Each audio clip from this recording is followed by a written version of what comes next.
Unfortunately, New City School is more unique than it ought to be. And I think what sets us apart in many ways is a willingness to say, what we're doing hasn't worked, what's a better way to serve kids? So I talked about multiple intelligences theory earlier.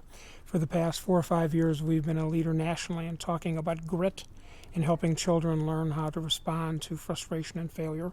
Diversity has always been a theme here. We've understood that kids learn best when they learn with children who are both similar to and different than themselves. So in many ways, I think we began by saying what works for kids, built our curriculum, built our operation around that. And I've been very fortunate to work with remarkably talented teachers, with parents, and it's a kind of community where I wish I had attended school here.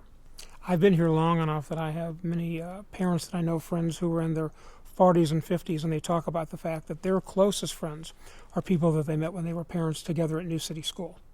And the bonds that they formed standing on the sideline at the soccer game or attending events have really, really lasted. We've tried to be a neighborhood resource as well. We have Saturday story time, so once a month we open our doors. We invite anybody who's got a preschool kid to come on up. We have a teacher who reads, sings, tells stories. We provide coffee to parents. We try to be a community resource too. In the past, we've held political events. After the tragic death of Michael Brown, we held a community forum here, invited our parents, also had some neighbors, and gave people an opportunity to talk, to share how they were feeling. And I began that session by saying it's not enough to just share our feelings. We all need to be part of this solution.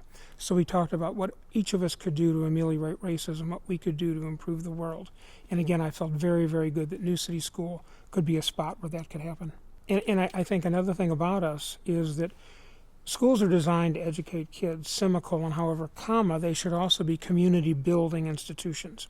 And part of that is that I view the job of the head of school as doing more than just helping children learn and teachers grow. It's also helping parents learn, parents grow. And so we try to embrace that.